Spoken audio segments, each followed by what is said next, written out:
Juvenile डेलिक्वेंसी, juvenile डेलिक्वेंसी आपको sociology में भी आएगा और साथ में आपको ये सब्जेक्ट, ये टॉपिक जो है क्रिमिनल लॉ में भी आएगा।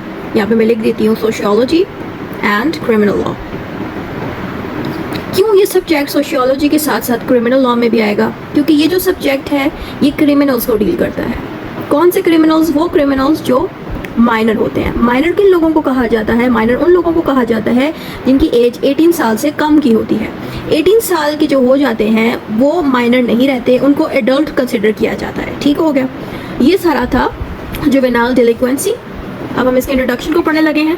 बिस्मिल्लाहिर्रहमानिर्रहीम। Juvenile delinquency refers to criminal acts perform by juveniles. Juveniles एक नाम दिया गया है उन क्रिमिनल्स को जो माइनर्स हैं। ठीक है, तो जिन क्रिमिनल्स को हम माइनर कहते हैं, जो 18 साल से कम के होते हैं, उनको हम जुवेनाइल्स कहते हैं। Juveniles are childrens under the age of 18। ठीक हो गया। Juveniles have separate jails and they go to separate courts which are juvenile courts। ये जो juveniles हैं यानी कि जो बच्चे होते हैं, इनके courts भी separate होते हैं, यानी कि ये ऐसे courts में नहीं present होते जो normal, जिनमें normal criminals जाते हैं। इन courts को हम कहते हैं juvenile courts, और जहाँ पे जिन jails में इनको रखा जाता है उन jails को भी हम juvenile jails कहते हैं। ठीक हो गया। In Pakistan society, children are dependent on their parents, and if these children commit crime, then it is due to lack of training by family, lack of education, lack of religious guidance। यहाँ पे ये बात लिखी गई है इस paragraph के अंदर कि बच्चों की जिम्मेदारी उनके माँ बाप की होती है या उन लोगों की होती है जो उन बच्चों को संभाल रहे हैं। अगर एक बच्चा कमिट करता है क्राइम को, यानी कि वो क्राइम कमिट करता है, चोरी करना, कोई भी इससे भी बड़ा क्राइम कर लेता है, तो ऐसा तब होता है जब उस बच्चे के पास lack of training by family हो, यानी कि उसको फैमिली की साइड से कोई तरबियत ना मिली हो, या तो उसके पास एजुकेशन ना हो उस बच्चे के पास, या तो उस बच्चे के पास रिलीजियस गाइडेंस ना हो। जिन बच्चों के पास रिलीजियस गाइडेंस होती है, जिनको पता होता है चोरी करना बुरी बात है, बदतमीजी करना गलत बात है, ये सारी चीज़ें इस्लाम और हमारा रिलीजन सिखाता है, तो अगर ये नॉलेज उन बच्चों के पास नहीं है रिलीजन का, तो वो क्राइम कर सकते हैं। उसके अलावा अगर उन बच्चों के पास एजुकेशन नहीं है तो वो क्राइम कर सकते हैं। साथ में उनके पास फैमिली सपोर्ट उन बच्चों के पास नहीं है, तब भी वो बच्चे क्राइम कर सकते हैं। Based on the belief of famous nation, जो फेमस नेशन है यानी कि जो अमेरिका हो गया और जो डिफरेंट कंट्रीज हैं, उनका क्या बिलीफ है इसके ऊपर? Famous Nations believe that save the youth of today from becoming the criminals of tomorrow. यहाँ पे ये बात लिखी गई है कि आजकल के बच्चों को संभाला जाए ताकि फ्यूचर की क्रिमिनल्स पैदा ना हो। आपको समझ आ रही है ये बात? जो भी हादसा आज पेश आएगा 2024 में, जो भी बच्चा आज के दौर में कोई भी क्राइम करेगा, तो आने वाले 10 से 20 या 30 ईयर्स बाद वो वही बच्चे जिन्होंने 2024 में क्राइम किया था, वो आने वाले इतने सालों बाद क्रिमिनल्स बन जाएंगे। ठीक है, क्रिमिनल्स वो ना बने इसलिए उनको आजकल के दौर में बच्चों को हम ट्रेन करके एक सही इंसान बना दें। ये बात हमारा इस चीज़ में बात लिखी गई। ठीक है, अब अगला पॉइंट है मीनिंग ऑफ जुवेनाइल। जुवेनाइल मैंने ऊपर ही बता दिया था, एक बच्चे को या बच्चों को कहते हैं। ठीक है, according to Black's law dictionary, a person who has not reached the age at which one should be treated as an adult by the criminal justice system। यहाँ पे ब्लैक डिक्शनरी ये कहती है जुवेनाइल उस बच्चे या उस इंसान को कहा जाता है जिसको नॉर्मली एक एडल्ट की तरह ट्रीट नहीं किया जाता क्रिमिनल कैटेगरी के। लाइक जो क्रिमिनल्स होते हैं जो जनरली 18 से ज़्यादा की जो एज रखते हैं, जैसे कि 35 की एज के क्रिमिनल, या 60 की एज के या 50 की एज के, इन सबको कोर्ट डिफरेंट तरीके से हैंडल करती है। लेकिन बच्चों के लोग, कोर्ट्स और पुलिस और जितने भी लोग हैं, ये डिफरेंटली ट्रीट करती है। ठीक है, इन लोगों को हम जुवेनाइल कहते हैं। होते हैं वो क्रिमिनल्स ही हैं वो बच्चे, लेकिन उनको ट्रीट उस तरह नहीं किया जाता जैसे एक नॉर्मल एडल्ट को किया जाता है। Interpretation of the term juvenile. Juvenile means a child or teenager committing a crime. Juveniles को हम teenagers भी कह सकते हैं या बच्चा भी कह सकते हैं। Teenagers वो होते हैं जिनकी एज 14, 15, 16, 17, 13 इस तरह की जो एजेस में होते हैं, जो कि 18 से कम होती है लेकिन होते हैं कि टीनेजर हैं। बच्चे, इनको बच्चा नहीं कहा जाता। जिनकी एज 1 से 14 तक जा रही है या 12 तक जा रही है, 1 से 12 तक या 13 तक जा रही है, उनको हम मोस्टली चिल्ड्रन कहते हैं। और जिनकी एज टीनेजर के अंदर आ जाए उनको टीनेजर कहते हैं। 18 वाले को हम एडल्ट कहते हैं। तो बेसिकली यहाँ पे इंटरप्रिटेशन में ये कहा जा रहा है कि जुवेनाइल वो होते हैं, या तो वो बच्चे होते हैं या वो टीनेजर होते हैं जो कि क्राइम को कमिट करते हैं। कमिटिंग क्राइम मीन्स क्राइम करना। ठीक है, they are under the age of 18, यानी कि 18 की एज के नहीं हुए बल्कि उससे छोटे होते हैं। Meaning of the term juvenile delinquency. अब यहाँ पे मैंने दोनों पॉइंट्स को सेपरेटली लिख दिया, आपने भी एग्जाम में सेपरेटली लिखना है ताकि एग्जामिनर पे पॉजिटिव इंप्रेशन जाए कि आपको दोनों वर्ड्स का मीनिंग प्रॉपर्ली पता है। जुवेनाइल का मतलब है चाइल्ड और a teenager under the age of 18। ठीक है, ये आपने सेपरेटली बता दिया कि जुवेनाइल जो है एक बच्चा हो सकता है या टीनेजर हो सकता है जिसकी एज 18 साल से कम है। डेलिक्वेंसी में क्या लिखना है? डेलिक्वेंसी मीन्स बिहेवियर और क्रिमिनल बिहेवियर। डेलिक्वेंसी को बेसिकली हम क्रिमिनल बिहेवियर कहते हैं। ठीक है, यानी कि जुवेनाइल होता है बच्चा और डेलिक्वेंसी मीन्स क्रिमिनल बिहेवियर, यानी कि किसी बच्चे ने कोई क्राइम किया है, कोई क्रिमिनल बिहेवियर किया है, ठीक है। 10 juvenile delinquency means criminal behaviour of a child, यानी कि इस पूरे वर्ड का मतलब है कि एक बच्चे ने क्राइम को कमिट किया। ये भाई यहाँ पे लिखिए criminal behaviour of a child, ठीक हो गया। अब हमने डेफिनेशन की बात करनी है। डेफिनेशन जो है हमने ऑक्सफोर्ड डिक्शनरी से उठाई है। यहाँ पे लिखना ये है, offenses committed by a people below the age of legal responsibility। Legal responsibility की एज होती है 18, यानी कि 18 की एज में वो इंसान, वो बच्चा नहीं रहता, वो बड़ा हो जाता है, उस पर लीगल रिस्पॉन्सिबिलिटीज आ जाती हैं। लेकिन जिसकी एज 17 और उसके बाद जितनी भी छोटी एजेस आएंगे लाइक 16, 15 to 1 तक, ये सारे बच्चे होते हैं, ठीक है, और इन पर लीगल रिस्पॉन्सिबिलिटी नहीं आती। इसलिए यहाँ पे आपको इस तरह की डेफिनेशन मिली है कि ऑफेंसेस कमिटेड बाय पीपल, यहाँ पीपल कौन है, वो बच्चे, वो चिल्ड्रन या टीनेजर्स जिन्होंने क्राइम कमिट किया और इनकी एज 18 से कम है और ये अभी तक लीगली रिस्पॉन्सिबल नहीं हुए, यानी कि 18 से कम है इसलिए ये अभी तक लीगली प्रॉपर्ली रिस्पॉन्सिबल नहीं होते, ठीक है। Causes of juvenile delinquency in Pakistan, causes क्या है? कॉजेज मीन्स कि किन किन वजूहात पे एक बच्चा चोरी करता है, क्राइम को कमिट करता है, ठीक है। अब हम उन रीजंस को पढ़ने लगे हैं। वो रीजंस हमारे पास ये 7 रीजंस हैं जो आपने याद करनी है। पहला है mental causes, economic, family, lake of education, lake of religion guidance, parental S childhood bad gathering. यहाँ पे समझाने की बजाय मैं इसको हेडिंग्स वाइज समझाती हूँ। इन्हीं पॉइंट्स को मैंने नीचे हेडिंग्स में लिखा हुआ है, ठीक है। पहला हमारे पास mental causes. Many mental causes are the reasons of kids to do crime, यानी कुछ ऐसे बच्चे होते हैं जो मेंटली तौर पे ठीक नहीं होते, यानी कि एक बीमारी है, मुझे उसका सब नाम नहीं आ रहा, जिसमें एक बच्चा शुरू से ही एक मेंटली तौर पे क्राइम कमिट कर सकता है। उसका मेंटल डिसऑर्डर ऐसा होता है कि वो अपने मॉम को और डैड्स को, पेरेंट्स को, किसी को भी उनको मार सकता है, ठीक है। तो ये मेंटल डिसऑर्डर में भी आता है, ठीक है। उसके अलावा हमारे पास आते हैं economic causes. Financial problem is also cause where child commit crime to fulfil the basic resources. इसमें कौन से क्राइम्स आते हैं? थेफ्ट आ जाता है, यानी कि जो छोटे बच्चे हैं वो चोरियां करना शुरू करते हैं। क्यों करते हैं? क्योंकि उनकी फैमिली के पास खाने के लिए पैसे नहीं होते, या फिर उनकी मदर सीरियस कंडीशन में होती है, बढ़ने वाली होती है। ऐसी सिचुएशन में ये बच्चे क्राइम कमिट कर सकते हैं। उसके अलावा फैमिली कॉजेज मीन जहाँ फैमिलीज में पेरेंट्स के आपस में डिवोर्स हो जाए या पेरेंट्स एक दूसरे को मारपीट करते हों, उससे भी बच्चे पे बहुत बुरा असर पड़ता है, तो उनके बच्चे फ्यूचर में क्रिमिनल बन सकते हैं। यहाँ पे भी यही लिखा है, some family issues such as fights between parents और divorce can make a child to commit criminal activities. समझ आ रही है कि जहाँ पे बच्चों को यंग एज में अपने पेरेंट्स का डिवोर्स देखना पड़े, उनकी मारपीट और लड़ाई देखनी पड़े, तो फ्यूचर में चांसेस हैं कि वो बच्चे क्रिमिनल बन सकते हैं। फिर आता है लेक ऑफ एजुकेशन, यानी कि जिन बच्चों के पास एजुकेशन नहीं होती वो भी क्राइम बहुत आराम से कमिट कर सकते हैं। Lack of education is a cause of juvenile delinquency. Like हमें एजुकेशन काफ़ी चीज़ें सिखाती है, लाइक चोरी नहीं करनी चाहिए, हमें जैसे कि अभी हम लॉयर बन रहे हैं, क्यों बन रहे हैं? क्योंकि हमें लॉ के अंदर क्राइम रिलेटेड चीज़ें पढ़ाई जा रही है कि हम क्राइम करेंगे तो हमें कितनी सज़ा मिल सकती है। ये हमें कैसे मिल रहा है? हमारे पास एजुकेशन है। तो जिन बच्चों के पास एजुकेशन नहीं है, उनको पता ही नहीं है कि वो जो हरकत करेंगे उससे उनको जेल हो सकती है, क्योंकि उनके पास एजुकेशन ही नहीं है उस चीज़ की। इसलिए एजुकेशन ना होने से भी बच्चे क्रिमिनल्स बन जाते हैं। लेक ऑफ रिलीजियस गाइडेंस, जिन बच्चों के पास रिलीजियस गाइडेंस नहीं है तो वो बच्चे भी बहुत आराम से क्राइम कमिट कर सकते हैं। Lack of religious guidance is the reason a child commits a crime. Like जिन बच्चों के पास रिलीजियस नॉलेज नहीं है, जिनके माँ बाप उनको रिलीजियस नॉलेज नहीं देते, वो बच्चे भी बड़े होकर क्रिमिनल बन सकते हैं, चोरी कर सकते हैं, गलत लैंग्वेज यूज़ कर सकते हैं और इससे भी बड़े बड़े क्राइम कर सकते हैं। पेरेंटलेस चाइल्ड, लाइक ऐसे बच्चे जिनके पेरेंट्स हो ही ना ही उनके मामा हो, बाबा हो, कोई भी उनके साथ बड़ा ना हो मौजूद, ऐसा बच्चा जो है बड़ा होकर क्रिमिनल बन सकता है। A child राइज्ड without parents could highly commit a crime, ठीक है।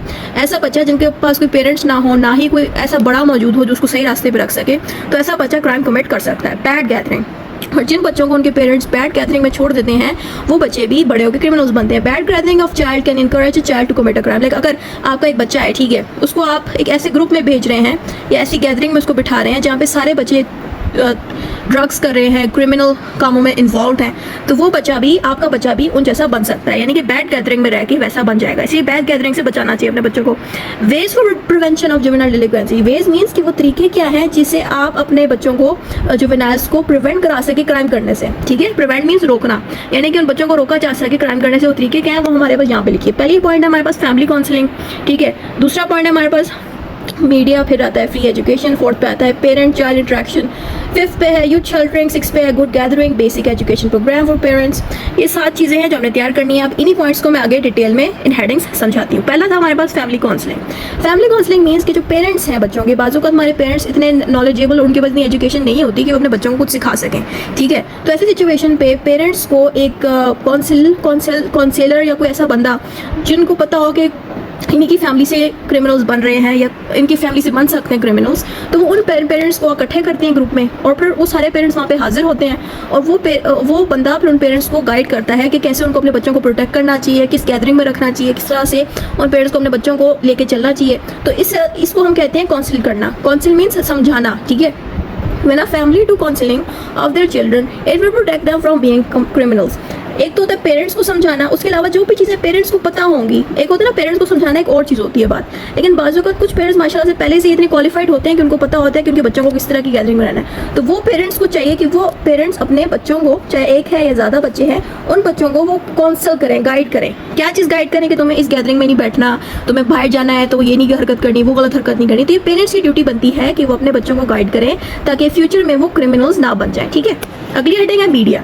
मीडिया से क्या मुराद कि टीवी शोज या सोशल मीडिया को ये चाहिए या रेडियोज़ को ये चाहिए कि वो ऐसी चीज़ों को प्रमोट करें जिसमें बच्चों की वेलफेयर के ऊपर बातें हों। यानी लाइक टीवी पे ऐसी बातें आएँ कि बच्चे जो है क्रिमिनल्स ना बने, सोशल मीडिया पे ऐसी बातें आएँ कि क्रिमिनल बनने से इंसान के साथ क्या नुकसान होंगे, रेडियो पे ये बातें आएँ कि क्रिमिनल बनने से जेल होती है, ये प्रॉब्लम। लाइक लोगों में एक अवेयरनेस फैलाई जाए कि बच्चे अगर वेल एजुकेटेड होंगे तो वो क्रिमिनल्स नहीं बनेंगे।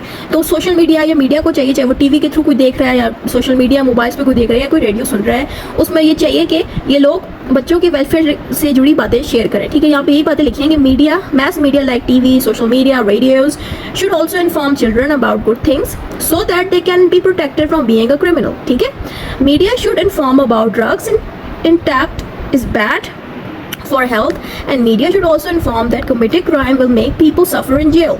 This information can prevent a child from being a criminal. यहाँ पे ये बात लिखी है कि जो मीडिया है उसको चाहिए कि वो बच्चों को प्रोटेक्शन दे क्रिमिनल बनने से, ऐसी चीज़ें सिखाए। उसके अलावा ड्रग्स की अवेयरनेस बताए, लाइक सोशल मीडिया या टीवी और रेडियोज़ ये सारे मिलके ड्रग्स रिगार्डिंग चीज़ें बताएं कि ड्रग लेने से कितना नुकसान होता है, ड्रग्स कितने बैड होते हैं हमारी हेल्थ के लिए। तो सोशल मीडिया और तमाम मीडिया की चीज़ों को चाहिए कि वो बच्चों को ये चीज़ें सिखाए ताकि आने वाले वक्त में ये बच्चे फ्यूचर में क्रिमिनल्स ना बने, ठीक है। पर आता है free education. Free education government को देनी चाहिए ज़्यादा से ज़्यादा बच्चों को ताकि वो फ्यूचर में आके क्रिमिनल्स ना बने। ये बात यहाँ पे लिखी कि many younger people engage themselves in crime due to non-availability of educational facilities. This is because their parents are not in that wealthy position to support their education, to support their children. Government must provide free education up to higher level education can prevent a child becoming a criminal in future. यहाँ पे जो point लिखा है, यहाँ पे लिखा है कि बहुत सारे पेरेंट्स जो हैं इतने वेल्थी या इतने अमीर नहीं होते कि वो अपने बच्चों को पढ़ा सकें, इसलिए गवर्नमेंट को चाहिए कि वो ज़्यादा से ज़्यादा ऐसे स्कूल्स बना सकें कि वो बच्चों को फ्री एजुकेशन प्रोवाइड कर सकें, ठीक है। उसके अलावा गवर्नमेंट को ये चाहिए कि वो हाईएस्ट से हाईएस्ट लेवल पे आके अपनी एजुकेशन फ्री रखे ताकि ज़्यादा से ज़्यादा बच्चे ज़्यादा से ज़्यादा पढ़ सके ताकि फ्यूचर में वो क्रिमिनल्स ना बने। उसके अलावा parent child interaction training programme ये होता है कि कुछ पेरेंट्स ऐसे होते हैं जो अपने बच्चों से इंटरेक्ट करते हुए शर्माते हैं, मतलब अपने बच्चों से वो ये बातें नहीं कह पाते कि तुम क्राइम ना करो, बड़े होकर रेप ना करो, बड़े होकर ये ना करो, वो ना करो। और कई सारे बच्चे भी ऐसे होते हैं जो अपने पेरेंट्स से दूर रहना पसंद करते हैं। तो ऐसी सिचुएशन में कुछ ऐसी अथॉरिटीज़ होती हैं जो आपस में पेरेंट्स और बच्चों के आपस में इंटरेक्शन करवाने में हेल्प आउट करती हैं। तो इसमें यहाँ पे ये लिखा है there must be a parent child interaction training programme. In these programmes a therapist guides the parents educating them on how to respond to their child's behaviour. यहाँ पे एक थेरेपिस्ट बैठा होता है, थेरेपिस्ट एक टाइप का डॉक्टर होता है जो बैठा होता है और गाइड करता है पेरेंट्स को कि भाई आपने किस तरह से अपने बच्चों के साथ इंटरेक्ट करना है और अपने बच्चों के बिहेवियर को नोट करना है। वो इनको हेल्प करता है ताकि फ्यूचर में ये बच्चे criminals ना बने। This program helps in preventing a child to commit a crime in future. Such program should be introduced in Pakistan to avoid juvenile delinquency. होता ही है कि ये जो प्रोग्राम है मोस्टली हमें इंटरनेशनल लेवल में यानी कि इंटरनेशनल कंट्रीज़ में, न्यूयॉर्क हो गया, शिकागो हो गया, अमेरिका वगैरह में हमें ये चीज़ें ज़्यादा मिलती हैं इन प्रोग्राम्स की। बट पाकिस्तान में हमें इस तरह की चीज़ें कम ही देखने को मिलती है कि कहीं पर ट्रेनिंग प्रोग्राम बनाया गया है। तो हमें चाहिए, पाकिस्तान को भी चाहिए कि इस तरह के ट्रेनिंग प्रोग्राम्स बनाए ताकि पेरेंट्स अपने बच्चों से इंटरेक्ट करें और ताकि फ्यूचर में वो क्रिमिनल्स ना बने। अगला है youth shelter. Youth shelters mean कई सारे पेरेंट्स अपने बच्चों को घर से निकाल देते हैं या फिर उनके बच्चे खुद ही छोड़ के चले जाते हैं अपनी बेवकूफ़ियों की वजह से, या फिर किसी के पेरेंट्स जिंदा नहीं होते, उनको संभालने वाले कोई रिलेटिव नहीं होते, तो वो अकेले होते हैं सड़कों पर। तो ऐसी सिचुएशन पे गवर्नमेंट को चाहिए कि इन यूथ को, यूथ किसको कहा जाता है, उन चिल्ड्रंस को या टीनेजर्स को जिनकी एज 18 नहीं होती अभी तक, तो उन यूथ को शेल्टर दिया जाए। शेल्टर मीन्स उनको छत दी जाए, उनको एक घर में रखा जाए, ठीक है। Youth sheltering is used in two meaning, one in that to provide protection to those children who are homeless, having no parents alive and relatives denies to accept them. Secondly, to provide shelter to those children who run away from their homes due to any social reasons.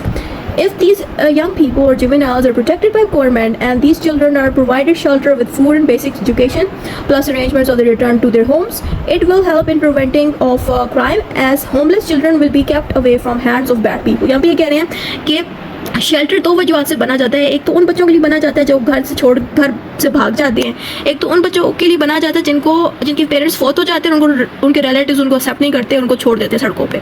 तो ऐसी situation पे shelters बनाए जाते हैं। Shelters को कौन बनाता है? गवर्नमेंट बनाती है। तो गवर्नमेंट को चाहिए कि ज़्यादा से ज़्यादा ऐसे बच्चों को प्रोटेक्ट करे, अपने पास रखे और कोशिश करे कि जो बच्चे घर से भाग गए हैं उनको वापस फ़ौरन अपने घरों में वापस भेजा जाए और उन बच्चों की काउंसलिंग की जाए, उनको मेंटली तौर पर ठीक किया जाएगा। अगर कोई जान के भागा है तो बच्चों को समझाया जाए कि उनको भागना नहीं चाहिए, ताकि ये सब इसलिए किया जाए ताकि ये जो बच्चे हैं ये बैड पीपल से दूर है। बैड पीपल वो लोग होते हैं जो बच्चों को यूज़ करते हैं गलत कामों के लिए।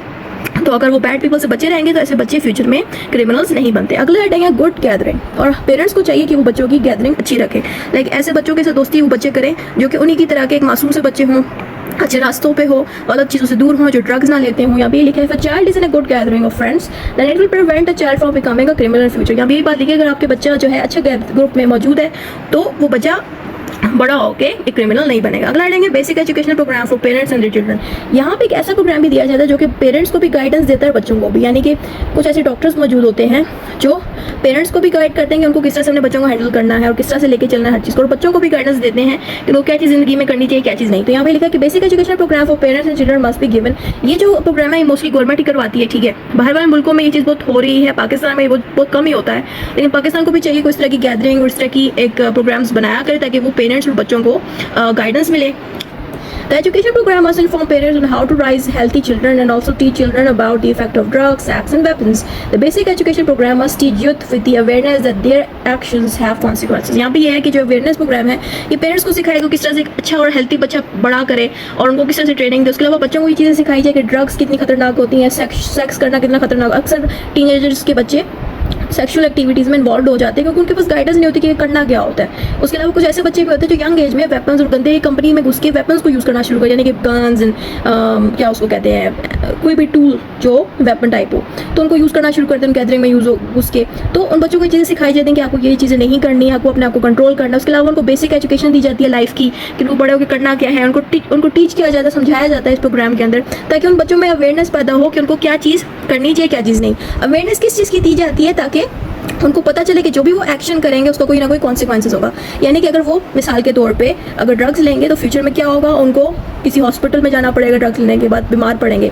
या वो कोई वेपन यूज़ करते हैं, किसी की जान ले लेते हैं तो उनको जेल होगी, और क्या जो भी नुकसान है उन बच्चों को यंग एज से ही समझाया जाए। अगला हेडिंग है जुवेनाइल कोर्ट्स। जुवेनाइल कोर्ट्स वो कोर्ट्स होती हैं जो कि 18 ईयर से कम एज के क्रिमिनल्स को डील करती हैं। Juvenile court is made to deal with criminals under the age of 18 in Pakistan. A court is established under section 4 of juvenile justice system act 2018। जो ये एक्ट है ना, जुवेनाइल जस्टिस एक्ट 2018, इसी act के अंदर जो सेक्शन 4 है ना, इस सेक्शन 4 को यूज़ करते हुए पाकिस्तान ने एक जुवेनाइल कोर्ट बना दी ताकि वो बच्चों को हैंडल कर सके जो क्रिमिनल्स बन जाते हैं। इसमें हमने रेलेवेंट प्रोविजन को सेम उठा के लिख देनी है सेक्शन 4 की और उसी एक्ट का नेम दे देना, ठीक है।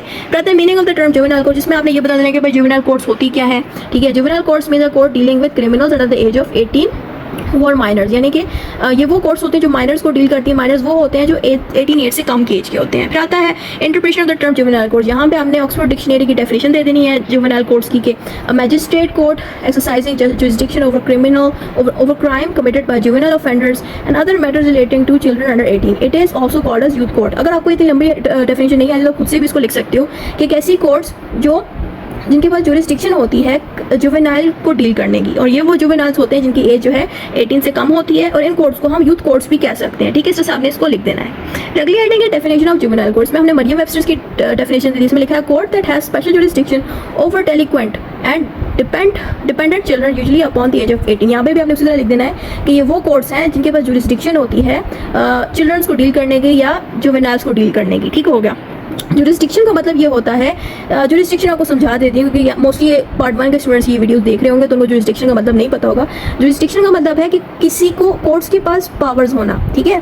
तो ये जुरिस्डिक्शन बेसिकली कोर्ट्स की पावर्स कहते हैं, ठीक है। तो हर कोर्ट्स की जो जुरिस्डिक्शन होती है वो डिफरेंट होती है, ठीक है। तो अगर किसी कोर्ट को ये जुरिस्डिक्शन मिल रही है कि वो जुवेनाइल्स को डील करें, यानी कि बच्चों को डील करें, तो वो कोर्ट सिर्फ बच्चों को डील करेगी, वो बड़े क्रिमिनल्स को डील नहीं करेगी। और जो कोर्ट लाइक क्रिमिनल्स को डील करती हैं, उन कोर्ट्स के पास क्रिमिनल पावर्स होती हैं, क्रिमिनल जुरिस्डिक्शन होती है। जो कोर्ट सिविल को डील करती हैं, सिविल केसेस को, तो उनके पास जुरिस्डिक्शन होती है सिविल की, ठीक है। तो आपको कोर्ट्स के साथ पावर्स का कम नेम यूज होगा, बल्कि जुरिस्डिक्शन का नेम ज़्यादा यूज होगा, इसलिए आपको जुरिस्डिक्शन का नेम लिखना। अगला पॉइंट है जुवेनाइल जस्टिस सिस्टम एक्ट। यहाँ पे आपने उसी एक्ट की हेडिंग दे देनी है जिसमें हमने ये बताना है court is established under the section 4 of juvenile justice act. This act deals with juveniles. वही जो मैंने बात ऊपर लिखी थी कि जो सेक्शन 4 है इस एक्ट का, उसने जुवेनाइल कोर्ट बनाया, ठीक है। और ये जो एक्ट है ये जुवेनाइल्स को डील करती है। कंक्लूजन में हमने ये लिख देना है कि जुवेनाइल डेलिक्वेंसी होते कौन है, ये यंग बच्चे होते हैं जिनकी एज 18 साल से कम होती है, जो कि लॉ को ब्रेक करते हैं, यानी कि चोरी करते हैं, थेफ्ट एंड रेप। उसके अलावा वो स्टीलिंग करते हैं, स्कूल छोड़ देते हैं ये बच्चे और गलत गैदरिंग में बैठते हैं। तो जितना कुछ भी आपने ऊपर पढ़ा था उसी को आपने शॉर्ट करके कंक्लूजन में लिख देना है कि ये बच्चे रॉबरी भी करते हैं, मर्डर और रेप वगैरह भी कमिट करते हैं। सारा कुछ आपने कंक्लूजन में देके इस टॉपिक को वाइंड अप कर देना है।